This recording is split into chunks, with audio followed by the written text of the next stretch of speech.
मैं दुनिया को मनाने में लगा हूं, मेरा घर मुझसे रूठा जा रहा है। बड़े बड़े राष्ट्रीय चैनलों को देखते हैं तो उन चैनलों से ये लग रहा था कि कराची हमारा हो गया है, लाहौर हमारा हो गया है। किसी चैनल ने किसी को ये भी बताया कि हमने उनको पकड़ भी लिया है। वो ऐसा लग रहा था कि अध्यक्ष महोदय अब पीओके हमारा हो जाएगा। इन्होंने अपने मित्र से ही कहा कि आप ही सीज फायर अनाउंस कर दीजिए, हमारी कोई जरूरत नहीं है, हम सीज फायर आपसे ही स्वीकार कर लेंगे। आप कितना भी उत्तेजित बोलें, देश की जनता समझ रही है। आखिरकार ये सबके मन में सवाल यही है कि जिस समय घटना हुई आखिरकार उन्हें बचाने वाला कोई क्यों नहीं। पहलगांव के शहीद सैनिक की पत्नी द्वारा देश हित में शांति और सौहार्द की अपील करने पर उनसे जिस तरह का दुर्व्यवहार और उपशब्द कहे गए, उससे हर महिला और सच्चा देशप्रेमी बहुत दुखी है। सिक्योरिटी लैब्स की जिम्मेदारी कौन लेगा? और पुलवामा में भी यही बात रखी गई थी कि इंटेलिजेंस फेलियर है। उस समय भी किसकी जिम्मेदारी थी इंटेलिजेंस फेलियर की? किसी को नहीं पता। सच तो यह है कि ऑपरेशन सिंदूर का होना ही सरकार की विफलता का प्रतीक है। मैं ये कहना चाहता हूं, दो लाइनों में, कि मैं दुनिया को मनाने में लगा हूं। अध्यक्ष महोदय, मैं भारतीय जनता पार्टी के लिए बता रहा हूं ये लाइनें, कि मैं दुनिया को मनाने में लगा हूं, मेरा घर मुझसे रूठा जा रहा है। मैं दुनिया को मनाने में लगा हूं, मेरा घर मुझसे रूठा जा रहा है। अध्यक्ष महोदय, बात शुरू करने से पहले मैं सबसे पहले भारत की सेना, उसका आभार, उसका धन्यवाद देना चाहता हूं। दुनिया में साहसी फौजों में गिनती अगर होती है तो हमारी भारत की सेना सबसे आगे दिखाई देगी। उनके पराक्रम पर, उनकी वीरता पर, उनके अदम्य शौर्य पर हमें सबको गर्व है। कोई ऐसा भारतीय नहीं होगा जिसको गर्व ना हो। हमें अपनी फौज पर गर्व है और हमें इस बात के लिए भी गर्व है कि जब सेना ने अपना ऑपरेशन शुरू किया तो पाकिस्तान के जितने भी टेररिस्ट कैंप थे उन पर अटैक किया गया। न केवल पाकिस्तानी कैंपों को नष्ट किया गया, बल्कि पाकिस्तानी जो एयरबेस हैं उन तक पहुंच गए, उनको भी नष्ट किया, ध्वस्त किया। और जब हमारी फौज पाकिस्तान को हमेशा हमेशा के लिए एक पाठ पढ़ा सकती थी, एक ऐसा संदेश जाता कि भविष्य में पाकिस्तान कभी ये हिम्मत नहीं जुटा पाता। और ऐसा भी लगा हम लोगों को, क्योंकि अध्यक्ष महोदय, जब हम बड़े बड़े राष्ट्रीय चैनलों को देखते हैं तो उन चैनलों से ये लग रहा था कि कराची हमारा हो गया है, लाहौर हमारा हो गया है। किसी चैनल ने किसी को ये भी बताया कि हमने उनको पकड़ भी लिया है। जो कमेंट्री, जो विजुअल्स थे, वो ऐसा लग रहा था कि अध्यक्ष महोदय अब पीओके हमारा हो जाएगा। हालांकि सरकार के इंजनों को मैं टकराता हुआ देखता हूं। हो सकता है ये मेरा भ्रम हो, लेकिन पीओके के मामले में सभी इंजन हमें एक दिखाई देते हैं। और जहां पीओके पे पहुंचने तक की बात थी, कुछ लोग तो पीओके पर ये कह रहे थे कि हमारा कब्जा हो जाएगा, 6 महीने का केवल हमें मौका मिल जाए। ये अफसर सरकार आखिरकार पीछे कैसे हट गई और क्या कारण था कि सरकार को सीज फायर का ऐलान करना पड़ा? अध्यक्ष महोदय, हमें उम्मीद थी कि सरकार सीज फायर करेगी, सरकार ऐलान करेगी, लेकिन इनकी मित्रता बहुत है, बहुत गहरी मित्रता है, और उसका परिणाम यह है कि इन्होंने अपने मित्र से ही कहा कि आप ही सीज फायर अनाउंस कर दीजिए, हमारी कोई जरूरत नहीं है, हम सीज फायर आपसे ही स्वीकार कर लेंगे। आखिरकार किस दबाव में ये सरकार स्वीकार कर रही है? वैसे तो अध्यक्ष महोदय, आज जिस विषय पर बोलने के लिए मैं खड़ा हुआ हूं, दरअसल वो विषय होना ही नहीं चाहिए था। ये दुर्भाग्यपूर्ण है कि आजादी के इतने साल बाद भी ऐसे मुद्दे बने हुए हैं। ये बात अध्यक्ष महोदय पक्ष विपक्ष की नहीं है, देश की सुरक्षा की है, जनता के जीवन और रक्षा की है। हम सब मिलकर के कोई ऐसी नीति रणनीति बनाते क्यों नहीं है जिससे सीमाएं हमेशा शांत रहें। लेकिन पहलगांव की घटना ने साबित कर दिया है कि लापरवाही देशवासियों की जान ले सकती है। और अभी जब मैं सुन रहा था और बहुत ही उत्तेजित भाषा में जब जवाब मिल रहा था, उत्तेजित भाषा इसीलिए बोल रहे हैं कि जनता सम्मोहित हो जाए, जनता स्वीकार करने लगे। लेकिन सच्चाई ये नहीं है। आप कितना भी उत्तेजित बोलें, देश की जनता समझ रही है। ये सही है कि जनता के इमोशंस का लाभ आप उठा रहे हैं शासन करने के लिए। जनता का इमोशन का लाभ उठाती है सरकार। मुझे याद है कि जिस दिन पहलगाम हमला हुआ, उस दिन वहां का हर पर्यटक पूछ रहा था, जो पर्यटक पूछ रहे थे कि खतरों के बीच मेरी रक्षा करने वाला कोई वहां क्यों नहीं था। आखिरकार ये सबके मन में सवाल यही है कि जिस समय घटना हुई, आखिरकार उन्हें बचाने वाला कोई क्यों नहीं था।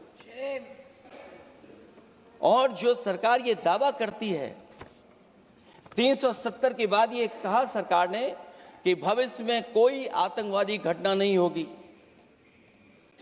वहां टूरिज्म बढ़ेगा। जितने लोग वहां गए वो सरकार के भरोसे पे गए थे, वो सरकार के आश्वासन पे गए थे। और आखिरकार सिक्योरिटी लैब्स की जिम्मेदारी कौन लेगा? अध्यक्ष महोदय, सबसे बड़ा सवाल यही है कि सिक्योरिटी लैब्स का रिस्पॉन्सिबल कौन होगा, वो जिम्मेदारी कौन लेगा? और ये जो पहलगांव की घटना हमारे इंटेलिजेंस फेलियर की वजह से है। उन्हें मैदान को खुला छोड़ दिया। वो सरकार जानती होगी कि कितना समय लगा होगा फोर्सेस को आने में। आखिरकार वो जिम्मेदारी किसकी है? और फिर सरकार को यह जरूर बताना चाहिए कि सरकार क्या क्या कदम उठा रही है कि भविष्य में ऐसी घटना ना हो। क्योंकि पहलगांव से पहले पुलवामा भी हुई, और पुलवामा में भी यही बात रखी गई थी कि इंटेलिजेंस फेलियर है। उस समय भी किसकी जिम्मेदारी थी इंटेलिजेंस फेलियर की? किसी को नहीं पता। और अगर इंटेलिजेंस फेलियर पहले था तो पहलगांव में भी वही इंटेलिजेंस फेलियर हम लोगों को और पूरी देश की जनता जानती है आखिरकार जिम्मेदारी किसकी बनती है। जो लोग बड़ी बड़ी बातें कर करके चले गए, कम से कम देश के सामने एक सबसे महत्वपूर्ण सवाल, उसका जवाब सरकार की तरफ से आना चाहिए। क्योंकि हमारी सीमा पर जो सुरक्षा है, जो रक्षा करने वाले हमारे सेना के लोग हैं, वो हमारी सीमाएं सुरक्षित रखते हैं। लेकिन हमारे भारत का क्षेत्रफल क्या है? और सरकार को कम से कम ये जानकारी देनी चाहिए सदन को, देश की जनता को, कि जिस समय सरकार में ये भारतीय जनता पार्टी आई है और आज जब हम सदन में चर्चा कर रहे हैं तो हमारे भारत का क्षेत्रफल क्या है? कम से कम क्षेत्रफल पता होना चाहिए, क्योंकि जब हम सवाल पूछते हैं, और जो सवाल पर्यटक पूछ रहे थे कि कुछ ऐसे लोगों को सरकार की ओर से चारों तरफ से चाक चौबंद सुरक्षा घेरा क्यों दिया जाता है, वो जो बाद में ठग साबित होते हैं, जो हमारी रक्षा क्यों नहीं की गई?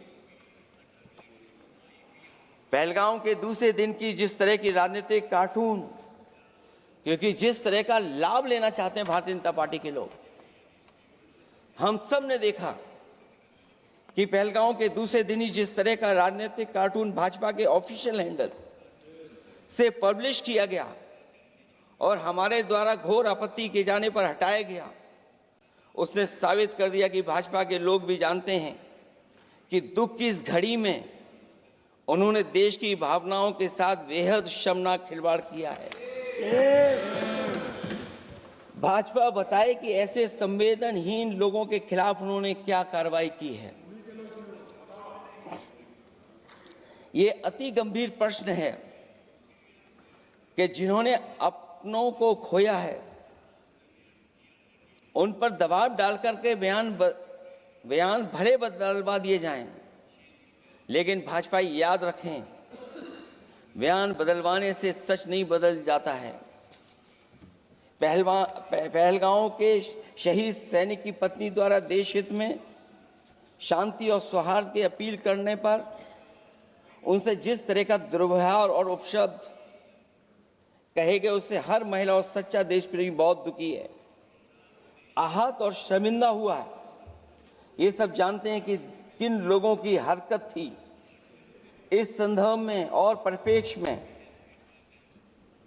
में हमने महिला आयोग को पुरजोर अपील की थी कि वो नारी की गरिमा के विरुद्ध गलत बयानी करने वालों के खिलाफ केवल शाब्दिक औपचारिकताएं न निभाएं और बल्कि सही से कार्रवाई करें, लेकिन उस पर भी कुछ नहीं किया सरकार ने। पहलगाम की पीड़ित महिलाओं के बारे में कहे गए बयान के लिए निंदनीय शब्द से निंदनीय शब्द तक को आपत्ति होगी। नारी वंदन की जगह नारी का अपमान, निंदा और हर संभव शोषण और उत्पीड़न करना ही भाजपा का असली चेहरा है, जो बेहद शर्मनाक है। पहलगाम में हुए आतंकवादी हमले के जवाब में एलजी साहब ने कहा कि वो इंटेलिजेंस फेलियर है, लेकिन यह नहीं बताया कि फेलियर क्यों हुआ है। अध्यक्ष महोदय, मैं उम्मीद करता हूं कि सरकार का ये जवाब जरूर आए कि फेलियर क्यों हुआ है। ऑपरेशन सिंदूर के नाम पर जो प्रचार किया गया वो भी निंदनीय है।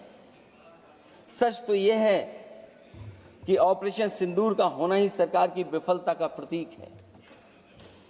इससे बड़ी विफलता सरकार की कोई नहीं हो सकती कि अध्यक्ष महोदय, हम और आप सब मिलकर के बैठ करके सिंदूर ऑपरेशन पर बहस करें, चर्चा करें। ऑपरेशन सिंदूर के दौरान विदेशी लोगों ने दावा किया कि उन्होंने उसे रुकवाया है। ये बात कई बार माननीय सदस्यों की तरफ से आई है कि आखिरकार किसने रुकवाया। हमसे हमारी संप्रभुता खंडित हुई है। संप्रभुता ही स्वतंत्रता की सुनिश्चित करती है। इधर आज़ादी के अमृतकाल का ढिंढोरा पीटा जा रहा है, उधर हमारी इंटीग्रिटी को चुनौती दी जा रही है। देश की विदेश नीति पूरी तरह फेल है। ऑपरेशन सिंदूर और पहलगाम की घटना पर दुनिया के किसी भी देश ने हमारा साथ नहीं दिया। ये हमारी विदेश नीति का संकट काल है। हमारे पड़ोसी देश या तो अतिक्रमण कर रहे हैं या हमारे साथ नहीं खड़े हैं। और अध्यक्ष महोदय, जो हमारे मंत्री जी हैं, जिनका क्षेत्र बिल्कुल सीमा पर है, उनसे बेहतर कोई नहीं जानता होगा कि आखिरकार पड़ोसी देश कितना हमारी सीमाओं पर अतिक्रमण कर रहा है। गंभीर नहीं है। समाजवादियों ने हमेशा देश की सरकारों को चिताया है कि असली चुनौती और प्रतिद्वंद्विता किस देश से है, कौन पूर्वोत्तर की सीमाओं में इंक्रोचमेंट कर रहा है। सरकार को ऐसे मामलों में साहस और समझदारी से काम लेना होगा, सीमाओं से समझौता नहीं करना चाहिए। आज सरहदों के साथ देश के कारोबार को भी चुनौती मिल रही है। सरकार को आगे बढ़कर के उसका समाधान करना है, 2 कदम पीछे करने नहीं है। अध्यक्ष महोदय, जो हम लोगों को सुनने में मिलता है, ये सरकार जवाब दे कि आखिरकार जो पाकिस्तान है उसके पीछे कौन सा देश खड़ा है। आखिरकार हमें चीन से उतना ही खतरा है जितना हमारे देश में आतंकवाद से खतरा है। सरकार की जो नीतियां हैं, सरकार के जो फैसले हैं, वो कहीं न कहीं ऐसे हैं जो हमारा सीमाओं का अतिक्रमण कर रहा है, उसी की व्यापारिक गतिविधियों में मदद करने का काम करते हैं। सरकार को अपनी आर्थिक नीतियों के लिए गंभीरता से पुनर्विचार करना होगा। हमारा व्यापार कारोबार मजबूत होगा तो कोई हमें चुनौती नहीं दे पाएगा। बात केवल $1 ट्रिलियन की नहीं, बल्कि देश की सुरक्षा और आत्मनिर्भरता की होनी चाहिए। एक तरफ स्वदेशी की नीति को इस प्रकार सरकार ने ताक पर फ्री ट्रेड की बात की है, तो दूसरी तरफ मैन्युफैक्चरिंग की जगह देश को ट्रेडर कंट्री बनाकर छोड़ दिया है। यही देश के बेरोजगारी की वजह भी है। ट्रेडर्स की मुनाफाखोरी और चंदा वसूली की वजह से महंगाई बढ़ रही है। आर्थिक मामलों में ये सरकार पूरी तरह फेल हो चुकी है। भ्रष्टाचार के कारण हर जगह सड़कें और पुल ध्वस्त हो रहे हैं, टंकियां गिर रही हैं और करप्शन जगह जगह लीक होकर के टपक रहा है। मैं ये जरूर कहना चाहूंगा इस समय पर कि कुल मिलाकर सरकार को अपनी राजनीतिक, आर्थिक और सामाजिक नीतियों के लिए एफआईआर जरूर करना चाहिए।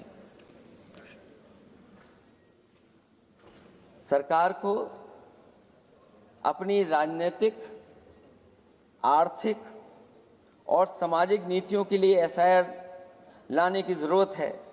वो हर बार ये कहकर नहीं बच सकती कि चूक हुई है, क्योंकि हर बार सरकार ये कोशिश करती है कि इन घटनाओं से बच जाएं हम, केवल चूक कहकर करके। केवल हमारी सीमाएं जो पाकिस्तान से जुड़ी हैं, वहां तो आतंकवाद का हमेशा खतरा ही रहता है, लेकिन जो दूसरी सीमाएं हमारे देश की जुड़ी हुई हैं, उनसे भी हमारे देश को लगातार खतरा बढ़ता चला रहा है। आज अपनी सीमा की स्थिति गलवान से पहले की स्थिति तक भी नहीं लौटी है। जो पहले स्थिति थी वहां ये सरकार नहीं पहुंच पाई है। वास्तविक में नियंत्रण रेखा के कई क्षेत्रों में महत्वपूर्ण बफर जोन जब भारतीय गश्ती के लिए उपलब्ध नहीं है, तो पूर्वी लद्दाख में अतिरिक्त भारतीय तैनाती जारी है, जिससे सेना को सैनिकों की भारी कमी का सामना करना पड़ रहा है। हमें उम्मीद है कि जब इतने महत्वपूर्ण समय पर बहस हो रही है, तो सरकार अपनी अग्निवीर वाली योजना को वापस लेने का काम करेगी, जिससे कम से कम सेना की कमी, हमें सेना को पूरी की पूरी सेना मिल सके।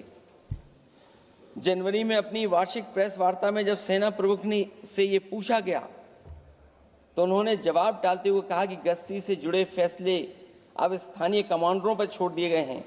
जैसे भारत की सीमाओं की पवित्रता अब राजनीतिक नेतृत्व का नहीं, बल्कि स्थानीय सेवा अधिकारियों का मामला रह गया है। इस पे भी सरकार को बहुत गंभीरता से सोचना पड़ेगा। कि जहां लगातार हमारी सीमाओं का एनक्रोचमेंट हो रहा है।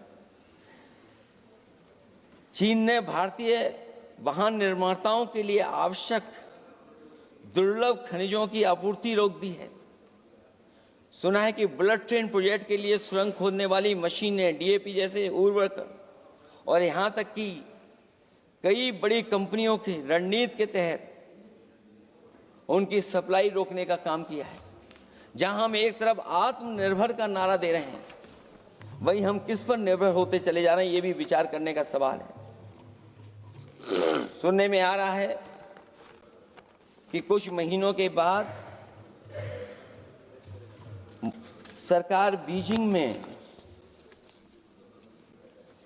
मंत्री अधिकारी सब मिलकर के कोई बहुत बड़ी मीटिंग होने जा रही है।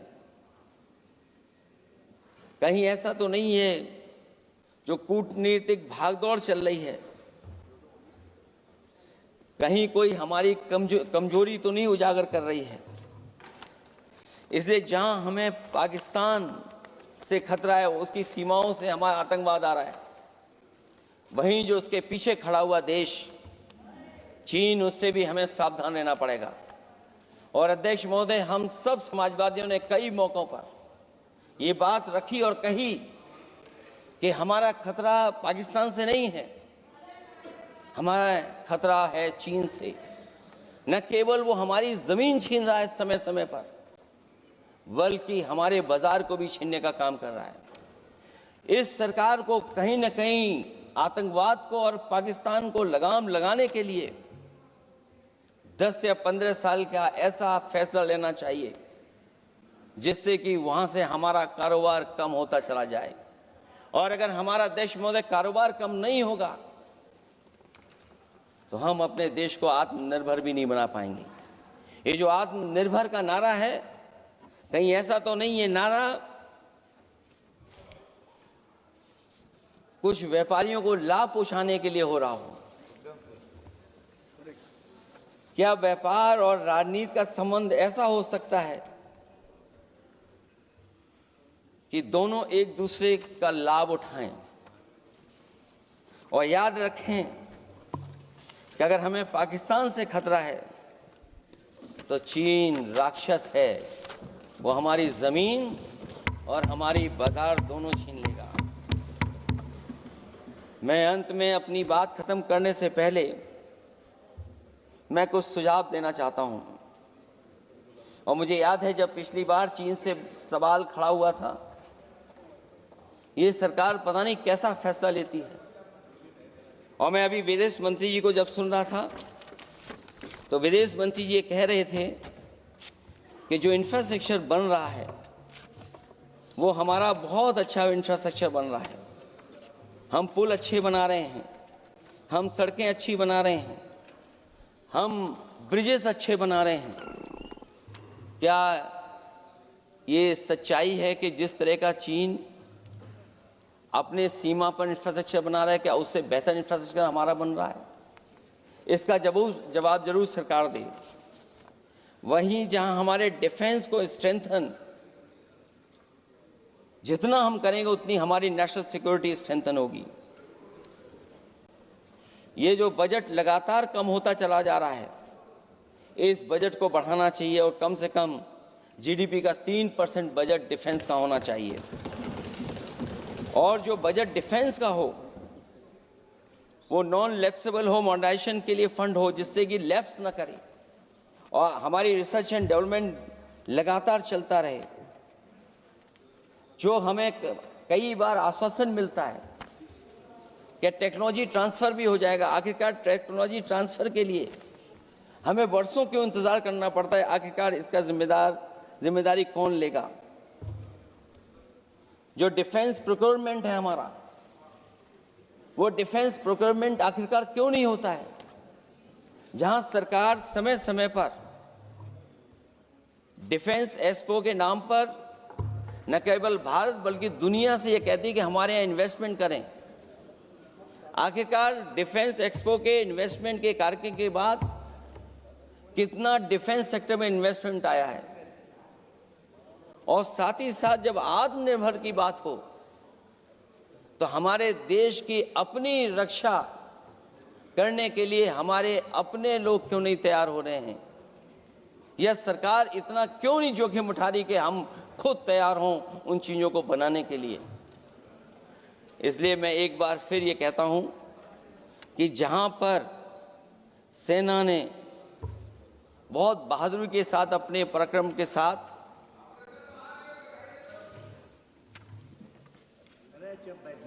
पराक्रम, वीरता और अदम्य शौर्य की जो उन्होंने परिचय दिया, उसके लिए फौज को मैं बधाई देता हूं।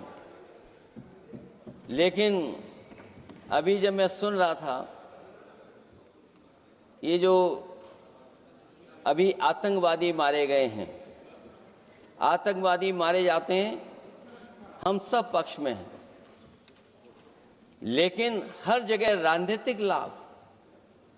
राजनीतिक लाभ आखिरकार कौन उठा रहा है?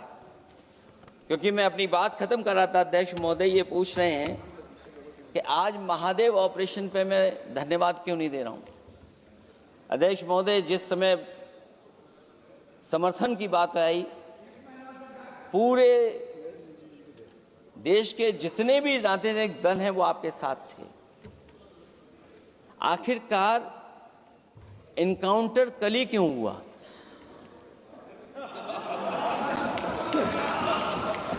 और अध्यक्ष महोदय, फिर वही बात मैं दोहराऊं जिसकी वजह से पहलगाम हुआ, जिसकी वजह से पुलवामा हुआ। अगर ये इतना ही टेक्नोलॉजी और इन सब चीजों को समझते हैं और जानते हैं, इतना ही टेक्नोलॉजी और इन चीजों को सब समझते हैं, तो आखिरकार अध्यक्ष महोदय, पुलवामा में जो गाड़ी में RDX आया, वो गाड़ी आज तक क्यों नहीं पकड़ी गई? और शायद भारतीय जनता पार्टी के लोग ये जानते होंगे कि बहुत सारे विभाग सरकार के होते हैं, सैटेलाइट इमेजेस देते हैं। अगर आज भी भारतीय जनता पार्टी चाहे तो पुलवामा में जो गाड़ी आई है, सैटेलाइट इमेजेस से वो पता कर सकती है कि वो किस रास्ते से वो गाड़ी आई थी। आप हिम्मत क्यों नहीं जुटा पा रहे हैं उसके लिए?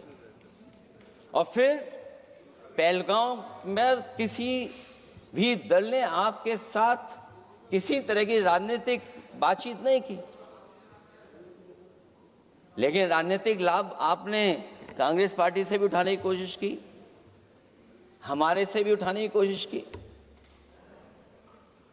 अगर डेलीगेशन भेजना ही था आपको, तो पॉलिटिकल पार्टीज तय करती हैं, आप नहीं तय कर सकते।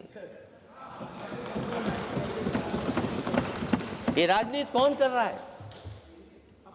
और फिर अध्यक्ष महोदय, राजनीति करने वाले वो लोग जो अपने चुनावी भाषण में कह रहे थे कि POK हम 6 महीने में ले लेंगे,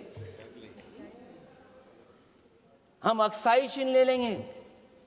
इसीलिए मैंने सवाल पूछा अध्यक्ष महोदय सरकार से कि जिस समय सरकार में भारतीय जनता पार्टी आई, उस समय भारत का क्षेत्रफल क्या था और भारत का क्षेत्रफल आज क्या है?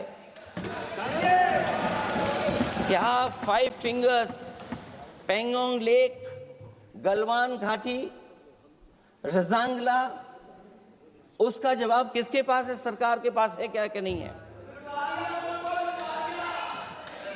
और मैं आज अध्यक्ष महोदय कहता हूं, हम वॉर के खिलाफ हैं, हम वॉर नहीं चाहते हैं, लेकिन सीमा पर शांति रहे, हमारा कोई इंक्रोचमेंट नहीं करे। झगड़ा मैं आज भी कहता हूं, ये लड़ाई आपको, जो लड़ाई हुई है वो पाकिस्तान से आप नहीं लड़े हैं। अध्यक्ष महोदय, आप कितना भी छिपना चाहोगे, छिपाना चाहोगे, कोई भी स्वीकार नहीं करेगा। ये जो लड़ाई लड़ी गई है, ये आपको चीन से लड़नी पड़ी थी। और जो समय आप बताते हैं कि इस समय से इस समय तक हमारी एयरफोर्स और हमारे लोगों ने हमला किया, टेररिस्ट लोगों के तमाम सेंटर्स को खत्म किया है, तो हमारे मन में भी एक इच्छा आती है कि हमारे सबसे बेहतरीन एयरक्राफ्ट, जो नींबू और मिर्च लगा करके जिनकी पूजा की गई थी, वो कितने उड़े थे? हम और सवाल नहीं पूछना चाहते हैं हम आपसे। मैं केवल इतना पूछना चाहता हूं कि जिन एयरक्राफ्टों को नींबू और मिर्च लगाकर के पूजा की गई थी, वो एयरक्राफ्ट कितने उड़े थे? हमें अपनी पूरी एयरफोर्स पे गर्व है। इतने बेहतरीन पायलट किसी के पास नहीं है जितने बेहतरीन पायलट हमारे पास हैं। और हम समाजवादी वो लोग हैं जिन्होंने ऐसा इंफ्रास्ट्रक्चर सड़कों का बनाया था कि अगर कभी इमरजेंसी हो तो आपका एयरक्राफ्ट वहां पर उतर जाएगा। और देश में पहली बार सुकोई, मिराज और हरकुलस अगर किसी ने सड़क पर उतारे थे तो वो समाजवादी पार्टी और हम लोगों ने सड़क पर उतारने का काम किया था। सही बात। और दूसरा, अध्यक्ष महोदय, मैं और जानकारी देना चाहता हूं। आपके देश के प्रधानमंत्री जी हमारे देश के नहीं, हमारे भी प्रधानमंत्री हैं, हमारे हैं बात खत्म हो रहा है। अध्यक्ष महोदय, मैं फिर बोलता हूं। अध्यक्ष महोदय, मैं तो आपको बहुत अच्छा मान रहा था कि आप ही मुझे बुलवा के गए थे। मैं फिर बोलता हूं, देखिए प्रधानमंत्री जी की लाइनें हैं ये वाली, मैं दुनिया को मनाने में लगा हूं, मेरा घर मुझसे रूठा जा रहा है। आखिरकार कौन रूठा हुआ है? इस देश में जो हमने देखा इतने दिनों में, प्रधानमंत्री जी डिफेंस मिनिस्टर का भी रोल प्ले कर रहे थे। इसलिए जिस सड़क पर हमारे देश के प्रधानमंत्री जी हरकुलस विमान से उतरे थे, वो हाईवे किसी ने डिजाइन किया था तो समाजवादी लोगों ने डिजाइन किया था।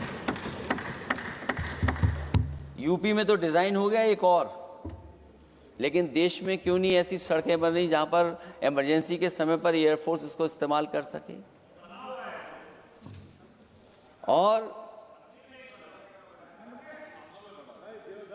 और बनाइए, मैं तो कहूंगा कि और बनाइए,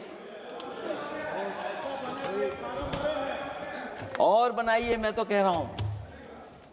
और जिस तरीके से हमारी सेना ने जो मुकाबला किया है, सीज फायर के बाद भी ड्रोन आ रहे थे, ये भी सरकार को स्वीकार करना पड़ेगा।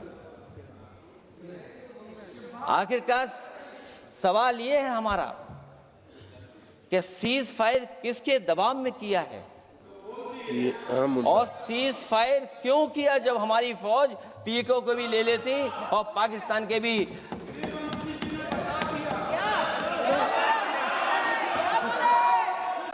अध्यक्ष महोदय, सीज फायर आपके मंत्री जी ने नहीं किया, सीज फायर आपके मंत्री जी की तरफ से नहीं आया, क्योंकि हमारे मंत्री जी वो सोशल मीडिया को देखते नहीं हैं। सबसे पहले सोशल मीडिया पे बात आई थी, आपको 1 घंटे बाद किसी ने पढ़ के बताया होगा। इसलिए अध्यक्ष महोदय, मैं केवल इतना कहना चाहता हूं अपनी बात खत्म करते हुए, आखिरकार इंटेलिजेंस फेलियर की जिम्मेदारी किसकी है? हमारे भारत का क्षेत्रफल कितना 2014 में था और आज क्षेत्रफल क्या है? और लगातार इनकी सरकार में आतंकवादी घटनाएं क्यों हो रही हैं? और हमारे देश को खतरा पाकिस्तान से तो है ही है, लेकिन उससे ज्यादा खतरा हमारा चीन से है। आखिरकार चीन से मुकाबले के लिए आपकी तैयारी क्या है? मुझे उम्मीद है कि जब सिंदूर ऑपरेशन पर सरकार की तरफ से जवाब आए तो इन सवालों का जवाब आए। बहुत बहुत धन्यवाद आपका।